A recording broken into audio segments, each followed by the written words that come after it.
This is Work Tea with Molly, and this is a podcast where we talk about the tea in corporate America, the drama, the politics, the recent headlines that take place in the work world.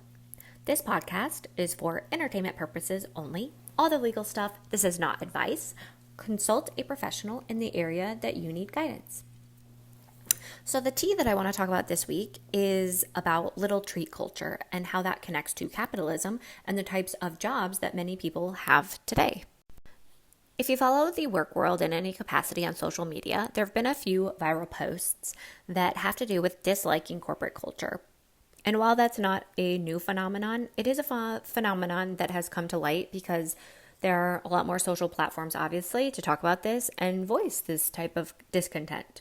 One recent post about work that went viral, I also made a video about this. One woman, she shared that she was deeply unhappy in her corporate job where she made $200K per year, to underline the fact that she makes a good income. She makes more money than the median income in the United States, which is around $80,000 in 2023. She was saying, hey, I make a better income than the average American, and it is not enough to equate to happiness outside of this corporate job. So a lot of people then commented on how they too hated their corporate job and how they daydreamed about getting off the corporate treadmill, how a lot of people want off the corporate treadmill and how it doesn't lead anywhere. Then the comment section took a specific focus on service jobs and how people don't specifically want to work in corporate anymore. They want service jobs. They don't want to be in the monotony of the corporate work life.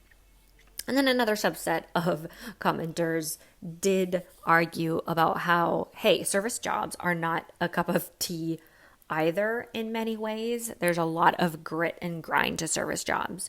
So the comment section had a lot of really great insight. But back to the majority of the comments about how people want to get out of the corporate life and they want service jobs. A lot of people commented how they just want to be a barista, a farmer, a planter, how they just want to deliver groceries. Sort of this old age, back in time sort of mindset where everything isn't so corporate, I guess. So using this example, this says something about the way we want to work and the way we want to disengage from our jobs and or maybe disengage from how jobs identify us and the identity that comes with a job. This may also say something about Gen Z. Gen Z specifically has come out and said they are not about climbing the corporate ladder. They see from older generations and from millennials specifically and more recently that it doesn't pay off to try to climb the corporate ladder. And a lot of millennials are finding out too that how do we even get up this ladder? This ladder is broken. So Gen Z sees how the millennial is saddled with loans and debt and mediocre salaries, passed over for promotions regularly, not really getting what they intended to get. The grind of corporate is mind-numbing.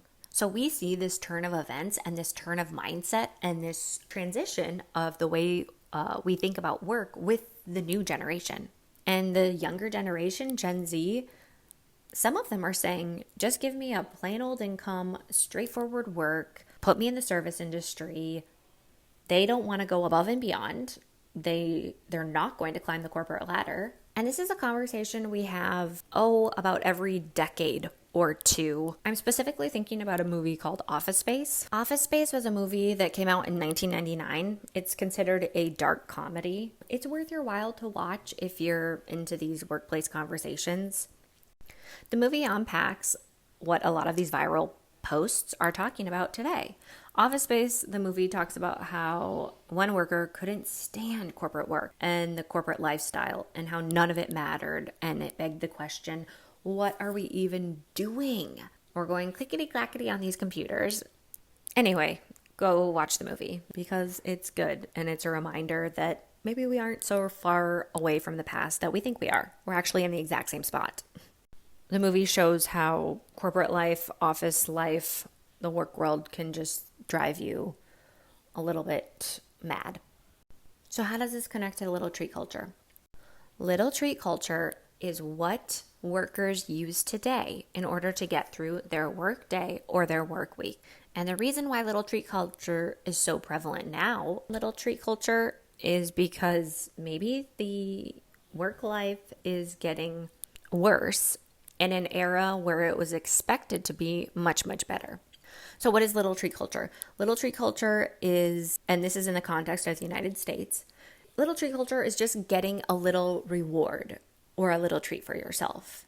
It's viewed probably specifically for younger generations when they kind of spend a little frivolously on little things.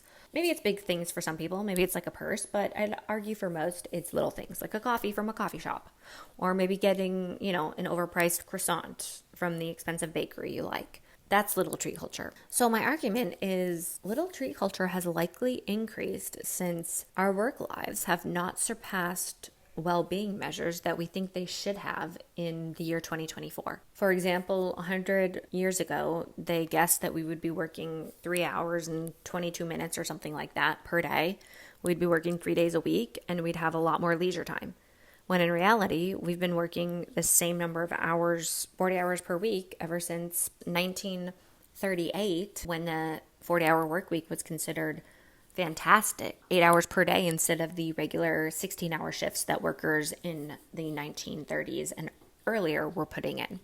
So I think we need little treat culture to make up for the lack of advancement where workers believe they should be in the year 2024. People need a little treat in order to not lose their mind in the Excel spreadsheet of hell and to muster up another hour or another day at their corporate job.